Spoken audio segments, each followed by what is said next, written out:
Assalamualaikum warahmatullahi wabarakatuh.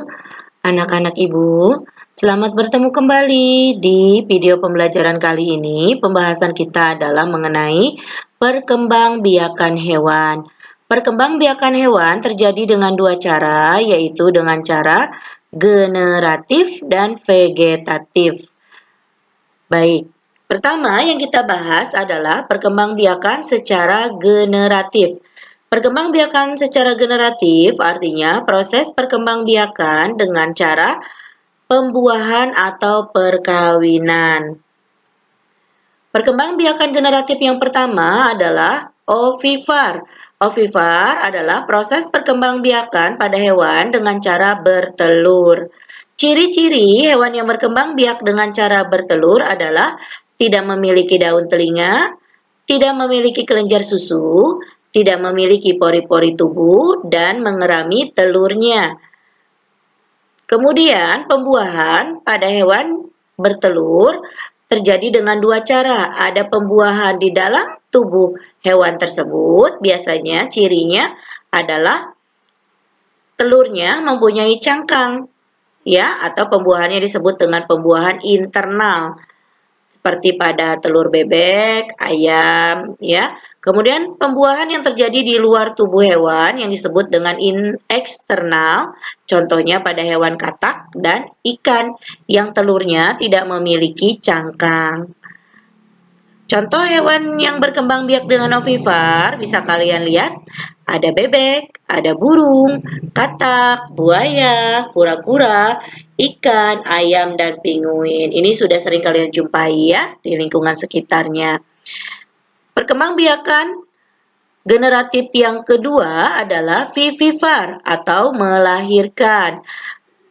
Ciri-ciri hewan yang berkembang biak dengan vivivar, pertama mempunyai daun telinga, kemudian hewan tersebut memiliki kelenjar susu, mengalami masa kehamilan, kemudian embrio ketika di dalam tubuh hewan mendapatkan asupan makanan dari plasenta. Kemudian embrio sempurna dilahirkan dari tubuh induknya. Kemudian, tubuh hewan yang berkembang biak dengan cara vivivar biasanya ditumbuhi oleh rambut. Contoh hewan yang berkembang biak dengan vivivar adalah golongan mamalia. Apa itu mamalia? Ya, mamalia adalah golongan hewan yang melahirkan dan menyusui anaknya. Kalian bisa lihat contohnya ada lumba-lumba, paus, dan dugong yang merupakan mamalia air. Kemudian ada kelelawar, mamalia satu-satunya yang bisa terbang. Kemudian ada mamalia darat seperti sapi, kuda, kambing, kelinci, unta, dan landak. Perkembangbiakan generatif berikutnya adalah ovovivivar atau proses perkembangbiakan generatif pada hewan dengan cara bertelur dan melahirkan. Embrio pada hewan ovovivivar tumbuh dan berkembang di dalam telur yang tersimpan di dalam tubuh induknya hingga sempurna. Kemudian baru dikeluarkan melalui melahirkan. Ciri dari hewan yang berkembang biak dengan ovovivivar adalah induk betina bertelur tetapi telur tidak dikeluarkan. Kemudian cadangan makanannya berasal dari dalam telur. Kemudian embrio tetap berkembang di dalam telur, lalu embrio sempurnanya menetas dan dikeluarkan dari tubuh induknya bersama pecahan cangkang telur. Contoh hewan yang berkembang biak dengan ovovivivar adalah beberapa jenis ular, beberapa jenis kadal, ikan pari, ikan hiu macan, iguana, buaya, bunglon, dan platypus. Platypus ini adalah hewan unik dari Australia. Paruhnya atau mulutnya menyerupai seperti paruh bebek, namun tubuhnya seperti berang-berang. Ya, Nak? Baik, semoga perkembangbiakan generatif bisa dipahami. Kita lanjut ke perkembangbiakan vegetatif. Perkembangbiakan vegetatif adalah proses perkembangbiakan dengan tidak melalui pembuahan. Contoh yang pertama adalah tunas. Tunas terbentuk dari dinding tubuh induk yang menonjol, kemudian membesar lalu terpisah dari induknya. Bagian tunas yang terpisah dari induknya itulah yang akan menjadi individu baru. Contoh, hewan yang berkembang biak dengan tunas ada hidra, ada ubur-ubur, dan anemon laut.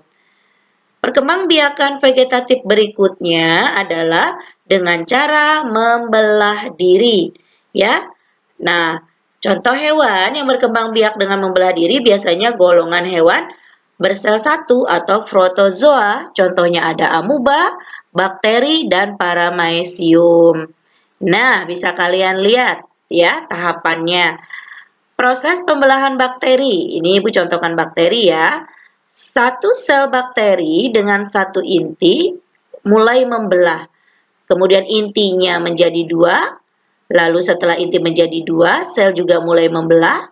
Kemudian ketika sel hampir terbelah, sel akan menjadi dua, lalu terpisah. Jadilah bakteri baru.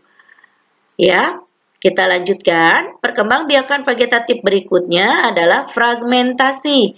Fragmentasi adalah pemotongan bagian tubuh. Prosesnya, induk hewan memotong bagian tubuhnya sendiri, kemudian potongan tubuh hewan tersebut tumbuh menjadi individu baru. Contoh, hewan yang berkembang biak dengan fragmentasi adalah ada cacing pipih, ada cacing planaria atau cacing pita, dan bintang laut. Baik anak-anak, demikian dulu video pembelajaran kali ini. Semoga bisa dipahami dan bisa bermanfaat ilmunya. Ibu ucapkan terima kasih. Selamat belajar. Ibu akhiri wabil taufiq wal hidayah. Wassalamualaikum warahmatullahi wabarakatuh.